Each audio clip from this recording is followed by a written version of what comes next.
Bueno, hoy vengo con un video improvisado. ¿Qué? Más improvisado. Más que de costumbre. No, en realidad improvisado en el sentido de que no lo tenía programado, pero una charla que tuvimos ayer me hizo pensar a ver, una charla que tuvimos ayer, sí, pero también la recientemente terminada segunda temporada de And Just Like That y las reacciones que generan en públicos de distintas edades. Me hizo pensar un poquitito de, bueno, ¿por qué los que tenemos como un apego fuerte con Sex and the City, especialmente los que tuvimos la suerte de verla cuando primero se estaba pasando, tenemos una experiencia muy distinta de la gente que la vio en repeticiones, o que su primer contacto fueron las películas, o que su primer contacto es ahora en Just Like That, ¿no? Cosa que me parece rara porque creo que And Just Like That no tiene nada que la haga atractiva como serie en sí misma, si uno no tiene por lo menos una ligera idea de quiénes son las protagonistas y su historia. Y esto, hablándolo, y acá me paro, este es medio como un retrotraernos al video, ¿se acuerdan los primeros videos, no? Que eran Madonna y los varones gays, Kylie y los varones gays. Cosas de putos. Bueno, el canal en algún momento se fue para otra dirección, pero vuelvo, porque estoy yo en el centro del canal siempre, y yo soy un puto de cierta edad. Y entonces la idea un poco también es charlar qué nos pasó a los putos de cierta edad, aunque también seguramente a muchas chicas de edad parecida. De hecho, muchas de ellas compartieron esta experiencia conmigo, que ahora les voy a contar, y cómo nos pegó en su momento, y también por qué por ahí ahora vemos con otros ojos, no solo la serie completa, sino a lo que pasa con And Just Like That y algunas de las cosas que pasan por alrededor. Pero bueno, voy a hacer un poquitito de historia porque otra cosa que hacía mucho al principio era el contexto histórico. Bueno, se los quiero traer. Porque, les cuento, primero lo principal, cuando se estrena Sex and the City en HBO en el año 98, HBO era HBO Olé acá en Latinoamérica y estaba libre en el cable, es decir, no era un canal premium, era un canal que, que se podía ver si uno tenía el abono básico del cable. Se podía ver. Esto estaba a punto de cambiar y es importante y ahora se los voy a contar en un toquecito.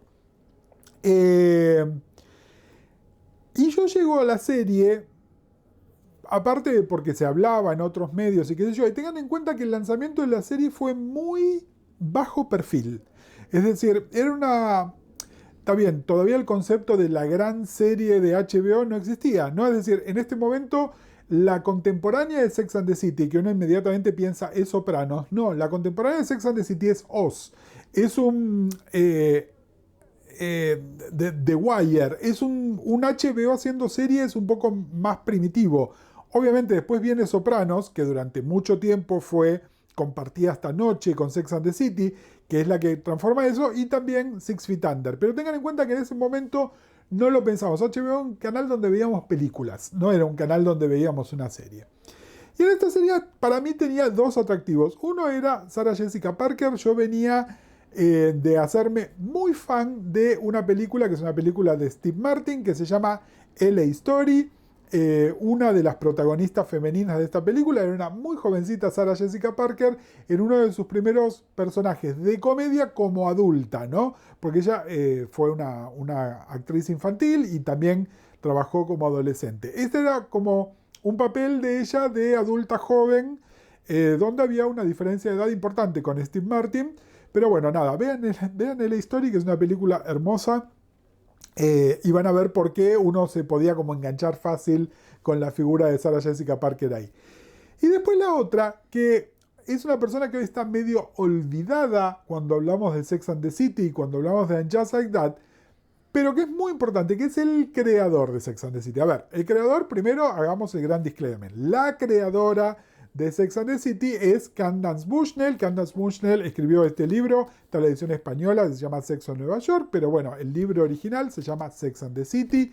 Es un libro, a ver de qué año es, quiero ver, esperen que ya les digo, es un poquito anterior, es del 96, la edición original de Sex and the City, que cuenta más o menos No les voy a decir que lo que pasa en la primera temporada, pero presenta a los personajes de la primera temporada. Es decir, presenta a las 4 protagonistas, a Carrie, a Miranda, a Charlotte y a Samantha, por supuesto, y lo presenta a Mr. Big también.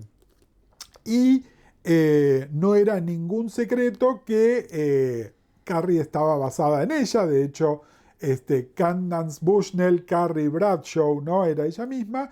Y después ella en algún momento reveló quién era Mr. Big también, que durante un tiempo fue algo así como el sujeto de Years of Pain de Carly Simon, ¿no? Que estaba basado en una persona real, pero no se decía quién era esa persona real. Pero bueno. ¿Eh? O Warren Beatty. Bueno, anyway. A lo que voy es, la creadora es Candace Bushnell, pero la persona que desarrolla esta propiedad para la televisión es Darren Star. Y acá es donde quiero hacer esto. Darren Star en ese momento era, piénsenlo un poquitito como hoy es, ¿cómo es que se llama el que yo odio? Todos odias, Gustavo. Es como que yo te diga, ay. El productor de televisión que yo odio. El de American Horror Story. Es al nombre del forro, sí. Somos un papelón. ¿Ven? Cuando les dije que era improvisado, es que era improvisado. Bueno. Hicimos un video al respecto. Bueno, ya saben de quién estoy hablando, yo lo odio. Bueno, vieron que es esta persona que es un creador, alguien que está detrás de las cámaras de televisión, pero que es a veces más famoso que los programas que hacía. Bueno, Darren Star tiene una cosa parecida. ¿Por qué? Porque Darren Star inventó dos de las propiedades más importantes de los años 90, que son Beverly Hills 90210 y Melrose Place. Yo creo que ya les he contado en otros videos, ¿no? Melrose nos unió como comunidad. Melrose, a los que nacimos a fines de los 60, principios de los 70, era un evento. Ryan Murphy, ahí está, bueno. Darren Star en ese momento era el Ryan Murphy de esos años, por lo bueno y por lo malo, ¿no? Es decir, a ver, estamos de acuerdo que ni 90210 ni Melrose Place son gran televisión, ¿no? Uno no dice The Wire, Melrose Place, The Sopranos. No, claramente no. Nunca, nadie jamás lo dijo. Pero lo que voy a decir, el tipo es importante. Y Melrose fue una de esas primeras series que hizo que nos juntáramos en la casa de alguien para verla, que estuviésemos esperando el próximo episodio, que hubiese spoilers de lo que estaba por pasar, ¿no? Tenemos un video sobre las soaps. Claro, bueno, exactamente, el video sobre soaps, que hablamos principalmente de Dallas y Dinastía, pero ahí hablamos de esto también. Bueno, tengan en cuenta el atractivo de Melrose Place para la generación X, porque acá lo que estamos hablando es de generación X, eso es lo importante, es que tenían más o menos nuestra edad. Entonces, en el año 94 tenían entre 23 y 28 años, póngale. Y éramos nosotros, y por más que sus vidas eran mucho más glamorosas y mucho más enredadas, y cogían bastante más que nosotros, de todas maneras nos hablaba, nos interpelaba. Y Darren Star es un creador muy de la generación X. Entonces, cuando él deja de hacer estos productos más mainstream, se va a trabajar a HBO, y en HBO desarrolla, basado en el libro de Candace Bushnell, la primera temporada de Sex and the City. El primer obstáculo que tuvo Sex and the City es que tenía la palabra sex en su nombre. Los remito al video de George Michael, que se acuerdan, las radios que pasaban la canción de Want Your Sex, pero no decían el título. Bueno, nada, cosas de norteamericanos, pero lo cierto es que era una serie en un canal premium, porque en Estados Unidos sí había que pagarlo por separado, que tenía la palabra sex en el nombre, y los críticos que la habían visto sabían que era una serie bastante sexy. Hoy por ahí nos parece, sobre todo la primera temporada, nos parece como medio light, pero en el año 98 era un montón. Era realmente una serie sexy. Esto del sex en el nombre les trajo un montón de problemas, entre otros, por ejemplo, uno asocia mucho a la serie con la moda, ¿no? Con la moda, con lo que usaba Carrie, con lo que usaban cada uno de los personajes, que además la moda va definiendo a cada uno de los personajes, ¿no? Miranda, profesional, Charlotte, más femenina en un sentido tradicional, Samantha, sexy, Carrie, payasesca. Bueno, todo esto es es producto de la vestuarista Patricia Field. Patricia Field es casi tan importante como las protagonistas y como Darren Star y como el nombre de otra persona más. Es una persona clave. Bueno, Patricia Field lo que decía al principio es que ella iba a pedir canje de ropa, de carteras, y le decían, ¿para qué programa de televisión es? Es una serie nueva de HBO, pero ¿para qué serie? Para Sex and the City. Ah, no, si tiene la palabra sex en el nombre no se lo podemos dar.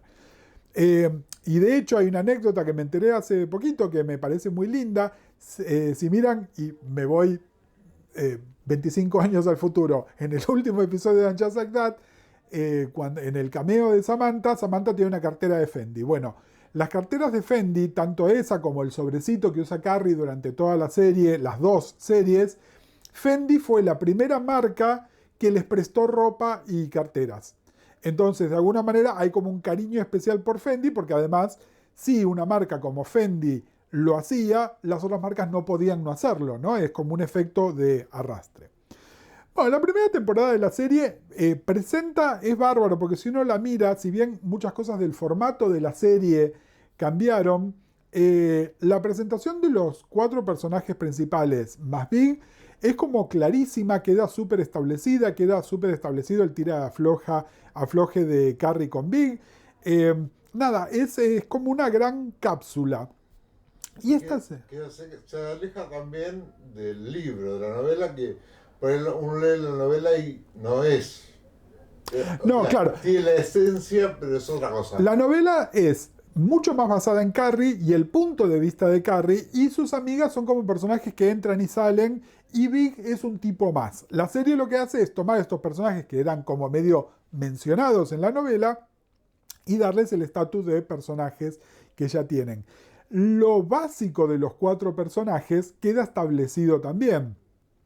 Carrie, que es como el espíritu libre, llámese la histérica, que es un lío, ¿no? Y esto está clarísimo en toda la serie, y por eso a veces cuando ahora nos sorprendemos, o algunas personas se sorprenden con lo random que es Carrie, siempre fue random, siempre gastó mal la plata, siempre fue desordenada, siempre fue un lío, mala amiga, mala novia, es decir, es un personaje muy con fallas, pero con fallas en el sentido... En inglés está la palabra flaw, que flaw es, ¿vieron? Cuando en una piedra preciosa hay un pequeño defectito, esos son los flaws. Bueno, cuando se dice que un personaje es flawed, es un personaje que es un lindo personaje, pero que tiene estas fallitas. Bueno, Carrie es así. Y después, Miranda, profesional y mucho más neurótica. Charlotte, súper conservadora, es decir... Igual con una vida sexual súper activa, pero como que su objetivo final es casarse y tener hijos.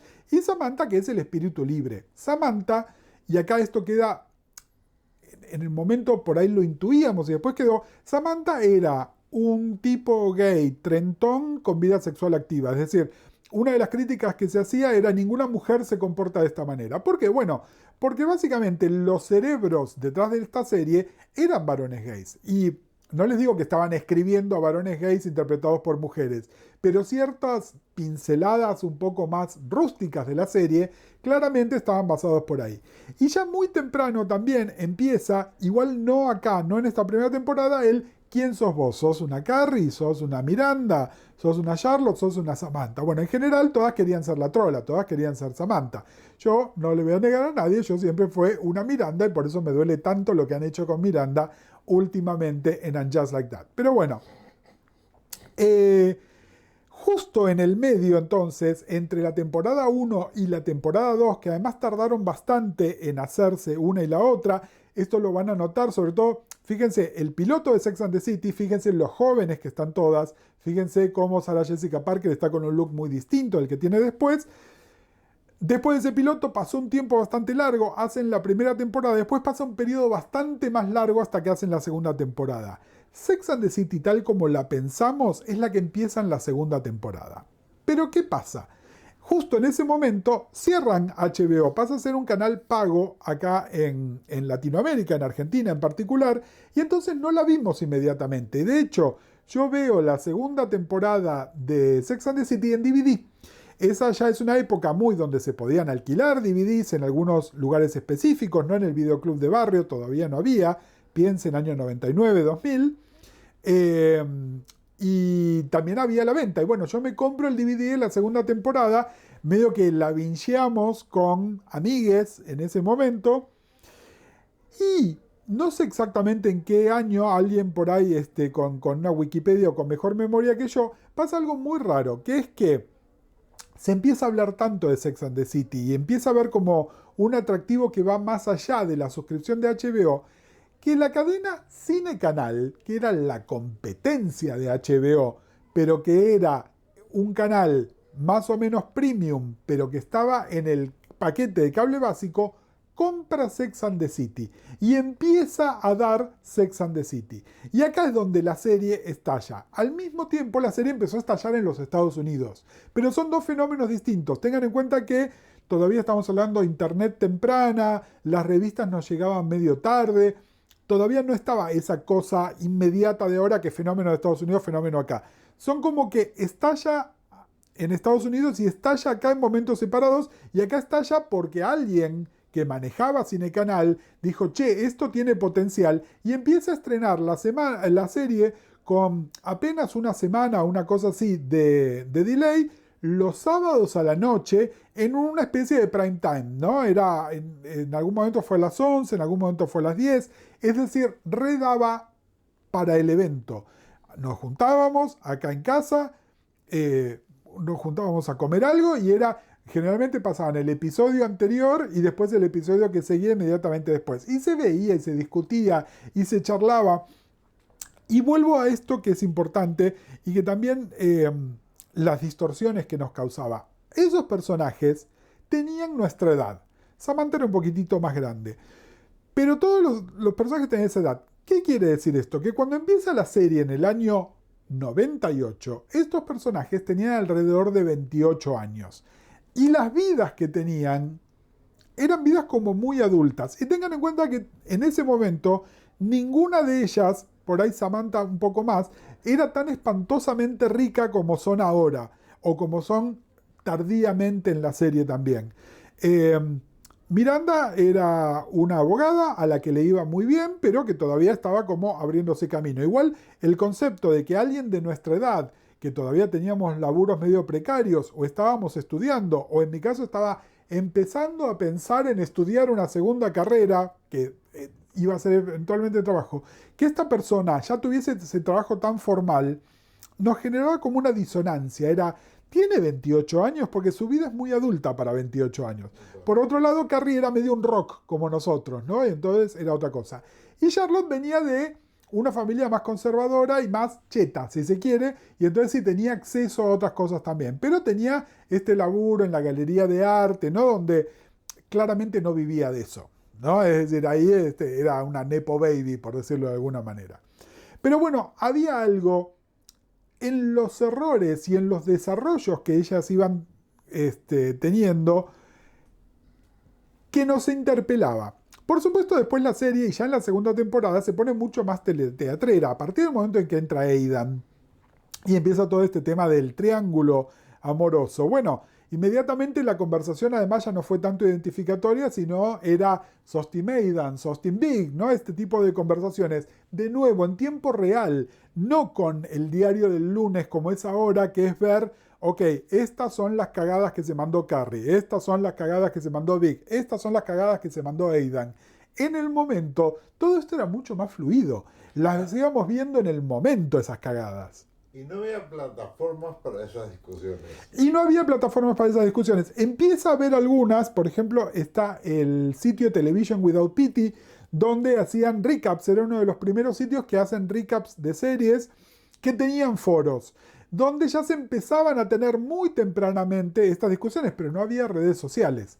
Así que uno tenía que ir y meterse en el foro y manejar ciertos códigos y otras cosas. Pero bueno, es un poco... En realidad, muchas de estas discusiones de la tele empiezan con una serie de la que no estamos hablando, pero empiezan con Dawson's Creek. A partir de Dawson's Creek se empiezan a armar conversaciones que después se fueron trasladando a otras series, entre ellas a Sex and the City también. Bueno, la vivimos muy intensamente Sex and the City, y también hay un momento donde empezamos a verla más críticamente, en el sentido de que empieza a perder el norte, pero porque la serie se empieza a berretar. Yo les diría que una cosa que decimos algunos de las personas más críticas es que a partir del momento en el cual Sarah Jessica Parker empieza a tener más poder, empieza a proteger mucho a Carrie, ¿no?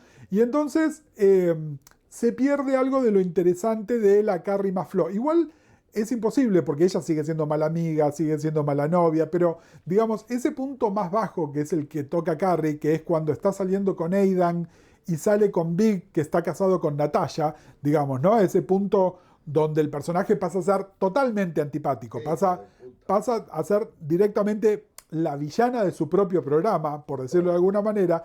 Pero bueno, a partir de ese momento ella le empieza a cuidar un poco más y la serie empieza a ponerse un poco menos interesante. También empieza a pasar que al consolidarse alguna de las parejas, por ejemplo, la de Miranda con Steve, Charlotte primer marido, Charlotte segundo marido, bueno, como que el personaje de Samantha seguía siendo el único que era un poco más interesante, porque era la que seguía siendo más arriesgada.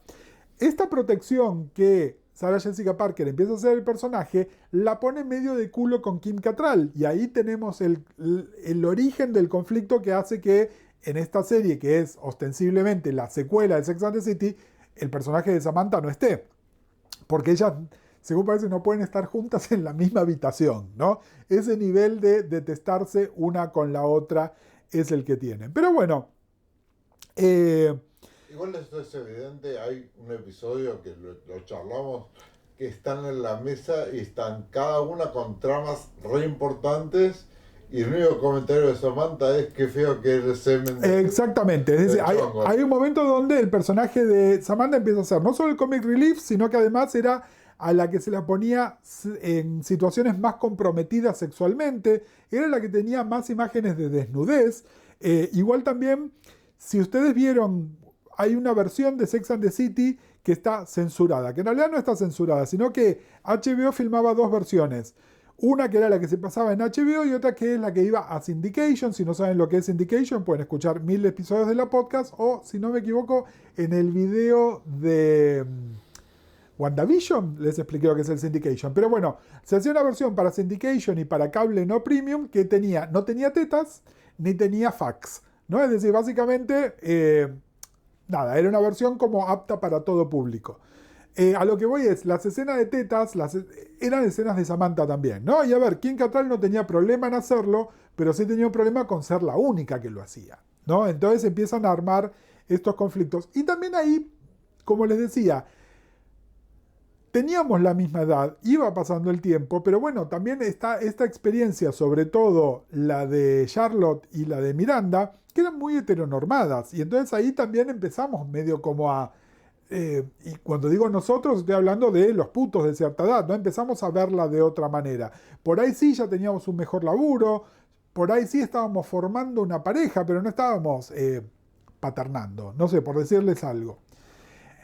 Y la serie es una de las tantas series que no manejó bien el final. Digamos, a partir del momento en el cual aparece Alexander Petrovsky, que fue además muy deliberadamente metido para hacer esta especie de final feliz, teniendo en cuenta que el final feliz de Candace Bushnell es que se casó con un importante artista también, digamos, fue, bueno, volvamos a la vida de la autora para terminarlo, pero todo es forzado, todo termina mal y encima está ese final medio pelotudo donde Vic la tiene que ir a rescatar. Es decir, un programa que yo todavía no dije la palabra con F, que es la palabra feminista, y la serie es un emblema de lo que se suele considerar la tercera ola del feminismo. No lo digo yo, lo dicen los miles de artículos que se escribieron en el momento, y de alguna manera ese final romántico se iba un poco de eso, ¿no? Era medio como una traición, si se quiere. Por supuesto, la serie igual se iba poniendo cada vez más camp en el sentido de que la moda era más extravagante y más cara y las situaciones más absurdas. Y todo esto hecho no ya por Darren Star, porque Darren Star, pasado el piloto y muy el principio de la primera temporada, se va. Todo esto hecho por Michael Patrick King. Si ustedes me quieren decir quién es el villano de Sex and the City, el villano de And Just Like That es Michael Patrick King. Es el tipo que toma el control creativo absoluto de la serie, especialmente a partir de la segunda temporada, y lo sigue siendo hoy. Dos datos importantes de Michael Patrick King. Es uno de estos puntos que yo les vengo diciendo. Y Michael Patrick King no es generación X. Michael Patrick King es un boomer, hecho y derecho. Es un viejo conserva. Es un viejo puto conserva. Y muchas de las malas decisiones del programa, que uno se las atribuiría muy fácil a Sarah Jessica Parker, en realidad son ideas originales de Michael Patrick King. Todo lo que ustedes consideren que está mal de Sex and the City tiene origen en Michael Patrick King, básicamente. ¿Por qué? Porque ahora voy a tener que hablar un poco de las películas, que están dirigidas por Michael Patrick King, están escritas por Michael Patrick King. Pero bueno, primero quiero volver sobre una cosa más, que es cuál es el hueso que nos tira Sex and the City a los gays, más allá del personaje de Samantha. Bueno, ese hueso es Stanford. Stanford es el amigo gay, que es un recontra estereotipo, que en el momento no estábamos tan deconstruidos y medio que lo discriminamos por maricón. Sí, se los digo así abiertamente porque bueno, yo hace 25 años no era el yo de ahora. Y que bueno, es medio como un sidekick de Carrie. Se le permiten historias propias, se le permite tener vida sexual. Y está ahí presente, además interpretado por un actor que era abiertamente gay, ¿no? Digamos, en ese sentido como bien manejado. Y un poquito más adelante en la serie, ya cuando Charlotte está por casarse, aparece Anthony Marantino. Anthony Marantino es el personaje gay que tenemos ahora también. ¿Por qué se los menciono? No solo porque son los dos personajes abiertamente gays que tiene la serie, sino además por cómo lo cagaron a ambos personajes después. Y una cosa más que yo la peleo, se la están criticando un toque ahora en Just Like That, y yo lo que pienso es, esto ya lo hacían en Sex and the City. Sex and the City nunca fue una serie de calidad. Pero no es que no fue una serie de calidad porque no tuviese presupuesto, o no tuviese buenos actores, o no estuviese bien escrita. No es una serie de calidad porque Michael Patrick King es vago y sin atención al detalle. Y caprichos varios de la serie siempre le ganaron a ser una serie consistente. Por ejemplo, hay actores que aparecen 2 veces en la serie haciendo el mismo personaje. Y fíjense que ahora dicen, en Just Like That están apareciendo personajes que aparecieron en Sex and the City, los mismos actores haciendo otros papeles. Ojalá ese fuera tu peor problema. En 2 temporadas distintas de Sex and the City aparece este actor, ¿cómo es que se llama? El de Leftovers. El morocho pijón. Ay, Te estoy dando datos muy concretos. sí, bueno, pero yo le cojo la pija, no el nombre. Vamos a un corte. Volví. Justin Theroux. Justin Theroux aparece en 2 temporadas distintas de Sex and the City haciendo 2 personajes distintos. Y con diferencia de 1 año, pónganle. Es decir, esos detalles o olvidarse cosas de los personajes. Es decir, tirar dato biográfico de alguna de las 4 protagonistas y después no respetarlo. Entonces, cuando ahora lo vemos en And Just Like That y decimos, pero esta gente no vio su propia serie. No la veían en el momento su propia serie. Esos son los detalles berretas. Son los detalles de gente a la cual le chupan huevos. Es decir, en una writer's room de hoy, nadie se permitiría eso. Estarían todo el tiempo chequeando y triple chequeando que esas cosas no pasaran. Y en esto, a ver, y se los digo como yo soy de los que siguen defendiendo Sex and the City y el fenómeno que generó, y hoy en día se la considera parte de la era de oro de las series. Pero no está a la altura. Claramente no está a la altura, pero porque tiene esto. Son cosas que a otras series no se les hubiese escapado. O si se les escapa, inventan una excusa de por qué pasó, ¿no? Pero bueno, nada, a lo que voy es, las series nunca fueron buenas, Sex and the City termina, mal, es medio una garcha. Cerramos ese capítulo por un tiempo, seguimos con nuestras vidas, y cuando digo seguimos somos nosotros acá en Argentina, tenemos parejas nuevas, otras nos mudamos, terminamos carreras, ganamos un poquito más de plata, o un poquito menos porque el 2001 en el medio, bueno. ¡Te casaste! Pero eso es mucho después. Bueno. se anuncia que va a salir la película de Sex and the City. Y en el momento nos pareció una buena idea. Miren qué pelotudos. Nos pareció una buena idea. Era, bueno, a ver qué pasa con estos personajes unos años después. Y yo creo que los primeros 5 minutos de la película nos encantó, ¿no? Que son como este recap de la serie, la narración de Carrie, la reimaginación del tema de Sex and the City. Ellas 4 se enojan y a partir de ahí la cagan toda.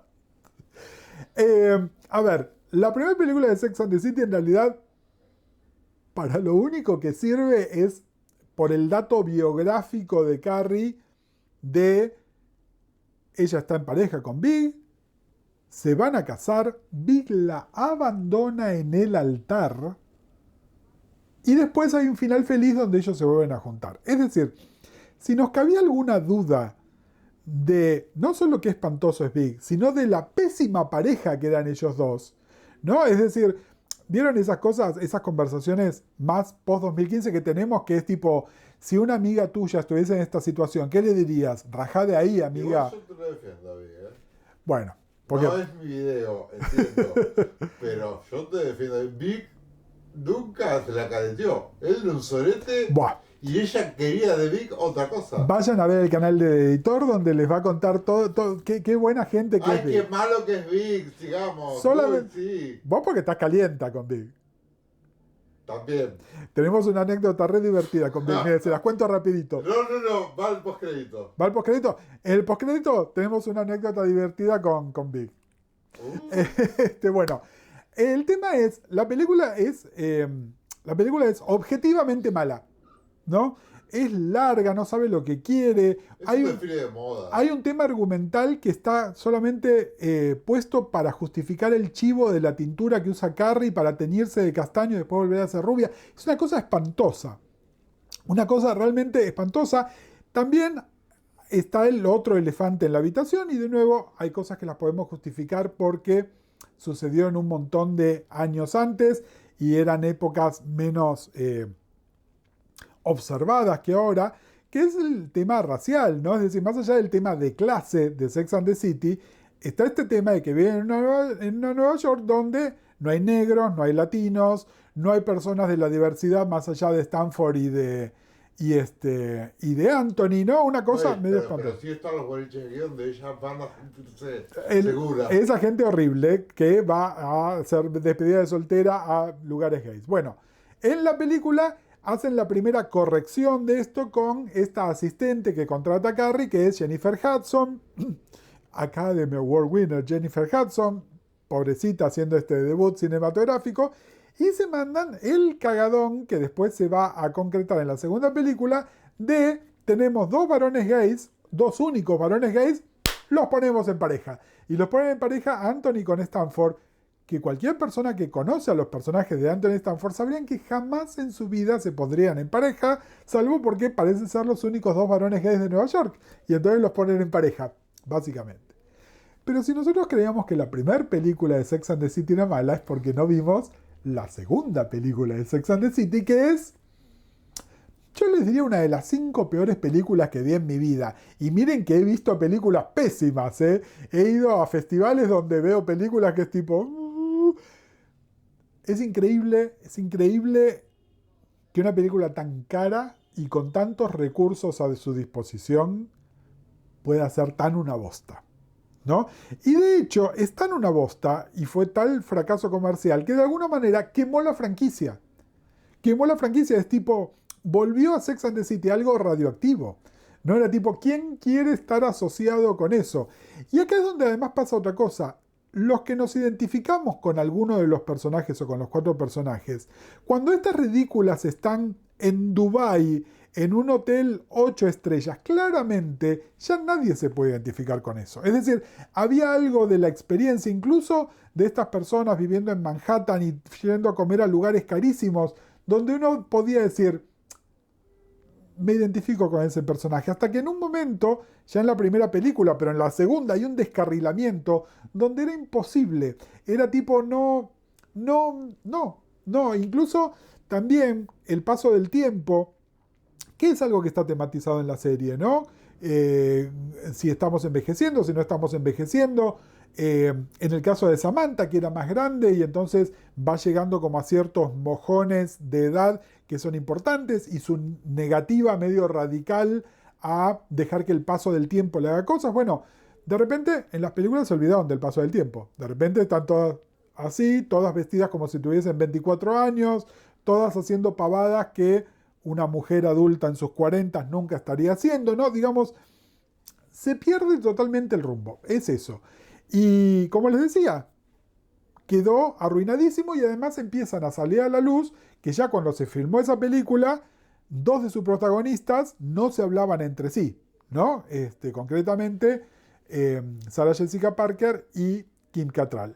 Y además empiezan a formarse banditos, porque lo que dice Kim Cattrall, que también hay que tomarlo con pinzas, porque es una mujer enojada, básicamente, con una colega que a su vez tenía como un rango un poquito más alto en lo que estaban haciendo, entonces era medio como su empleadora, si se quiere.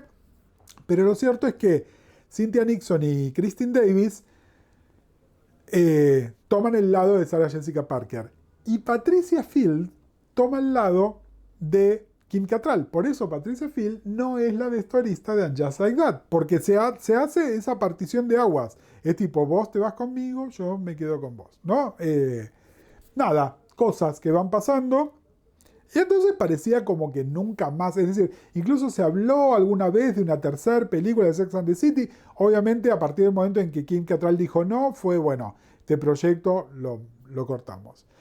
Y todo esto nos lleva a que nos consideremos sumamente sorprendidos cuando se anuncia que iban a hacer una serie secuela de Sex and the City y que esa serie secuela iba a ser And Just Like That, agarrándose de una de las muletillas que decía Carrie en todos los episodios de Sex and the City y cambiando el nombre también como para alejarse de eso. Nada, a ver, And Just Like That, chicos, es un espanto. No se lo vamos a decir. Sí vuelve este tema de identificación con la edad.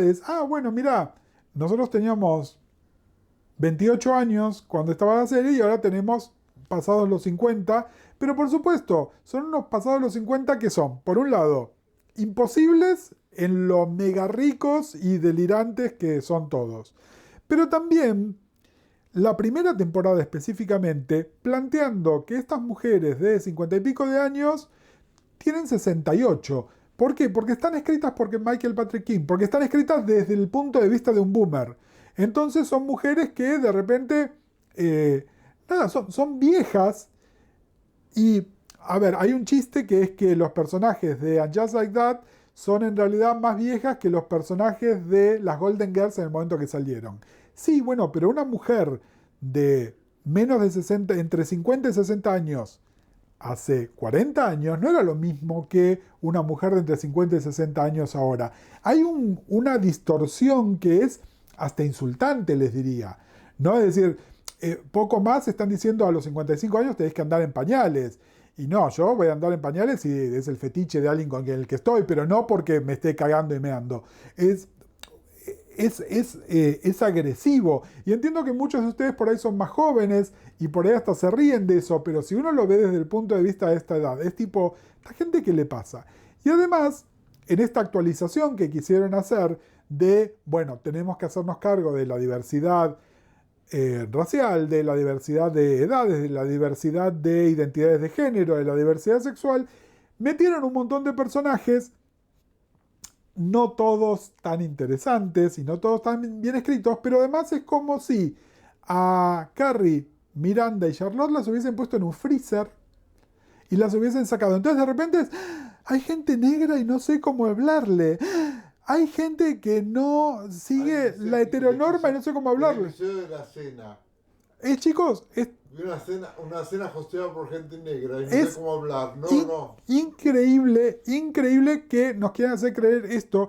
Y vuelvo a algo que por ahí me pasa. Candace Bushnell y Carrie Bradshaw eran una party girl. Era alguien que estaba en los clubes caros, pero también estaba en los clubes de el Soho, donde estaban los artistas y que se fumaba adentro de los interiores y que la serie no muestra mucho consumo de drogas, pero se drogaba todo el mundo. Carrie conoce gente negra, latina, gente trans. Es decir, no hay manera de que ellas a los 55 años descubran esto. En lugar de hacer como que esta gente siempre estuvo en su entorno y no las mostraron, no. De repente descubrieron América. Tipo, bueno, nada. A pesar de esto, la serie tiene cosas divertidas. Obviamente, lo que hacen es matarlo a Big en el primer episodio. Y les pasó algo terrible también, que es que el que se murió en la vida real es el actor que hace de Stanford. Y entonces, a Stanford, que lo casaron con Anthony, segunda película, recuerden, una de las 5 peores películas hechas en la historia de la humanidad. De repente estos personajes que tenían que ser pareja los separan y como ya habían matado al personaje de Big, matarle el mejor amigo a Carrie también era como un montón. Y entonces la excusa con la que lo sacan es la cosa más estúpida del universo. Y en lugar de sacarlo y olvidarse, en esta segunda temporada vuelven sobre el tema. Y Stanford se hizo monje budista y es tipo, ¿quién escribe esta mierda? ¿No? Literalmente, ¿quién escribe esta mierda? Y también está el tema que en el medio, entre la última película y And Just Like That,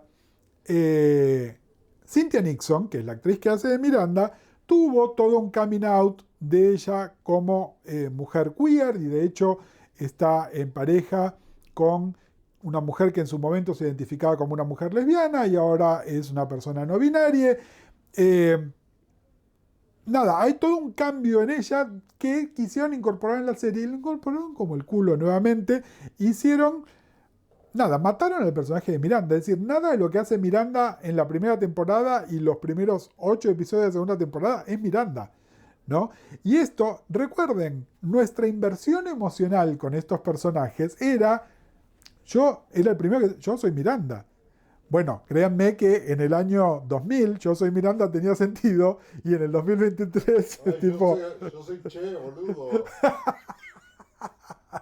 Anda a cagar. Pero bueno, vuelvo a esto. Nosotros convivimos con esos personajes. Creo que a ustedes les tiene que pasar con por ahí con cosas que les son más contemporáneas, pero a lo que voy es que en su momento era una serie evento, la veíamos todos juntos, nos importaba qué le pasaba a estos personajes, nos servía de alguna manera de punto de identificación. Bueno, no teníamos puntos para identificarnos, o los que teníamos no nos gustaban, y entonces nos identificábamos con Samantha, nos identificábamos con Miranda. Había una cosa, y había un aspiracional creíble. Yo quiero tomar Cosmopolitans en Nueva York. No, yo quiero estar en Dubai o quiero comprarme un departamento en Gramercy Park, que es lo que pasa en las películas y lo que pasa ahora en And Just Like That, ¿no? Que se volvió medio como un delirio. Igual, nada, un delirio que seguimos viendo y seguimos disfrutando porque parte de la gracia, como cuando nos juntábamos a ver Sex and the City, es criticarla. Parte de la gracia de la serie es, nada, es reírnos, es ser críticos, es ver qué gente horrible que son entre sí, pero que por otro lado, nada, hoy en día podemos cuestionar todo lo que quieran al test de Bechdel, pero no deja de ser una serie que en su momento tenía 4 protagonistas mujeres con vidas integrales como protagonistas y los tipos que entraban y salían. Tengan en cuenta, ¿saben con qué serie dialoga Sex and the City? Con Seinfeld. Seinfeld, todos los episodios tenía una novia diferente, que era además una actriz invitada de cierto cartel. Bueno, Sex and the City, todos los episodios tenían 4 novios invitados, muchas veces actores de cierto renombre o que lo iban a hacer. Es muy divertido ver Sex and the City, la serie original, y ver cuánta gente que era el novio de la semana de Carrie o de Charlotte, ahora tienen carrerones, ¿no? Incluyéndolo a Justin Theroux, que fue el novio de la semana 2 veces, a falta de una. Pero bueno, nada.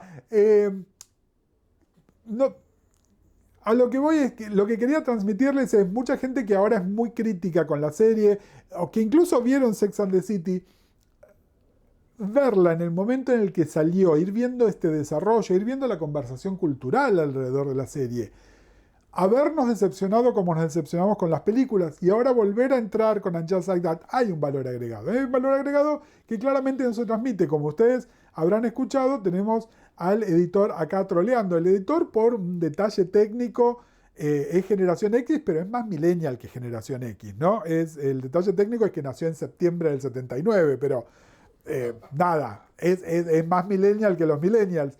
Y ahí se pierde. Fíjense, es una diferencia de 10 años conmigo, pero ahí en esos 10 años algo se perdió. Algo hizo agua. Son 4 ridículas, dejate de joder. Bueno, nada, eso. De mierda. Les cuento ahora 2 cosas divertidas en el postcréditos.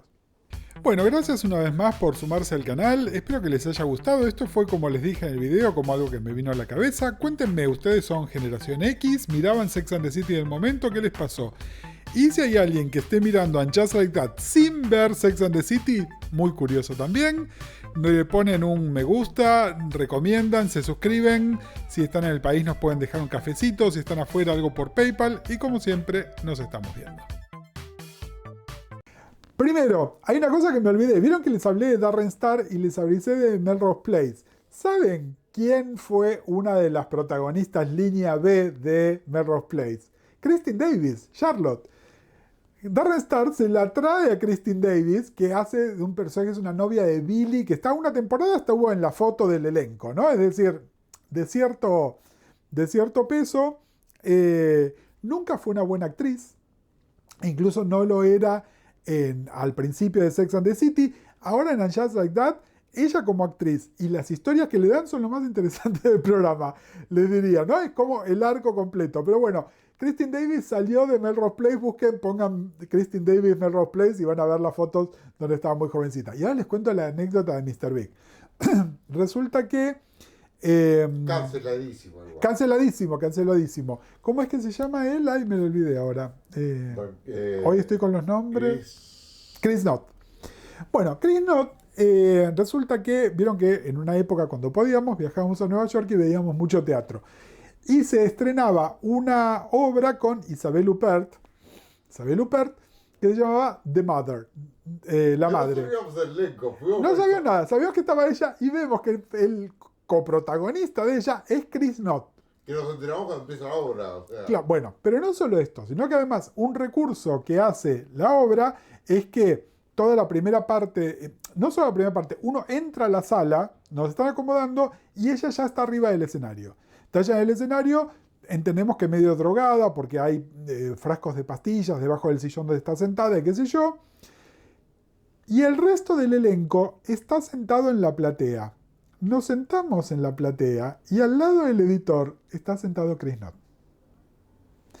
Muerta, meada. Chica, qué hombre Chris Knott.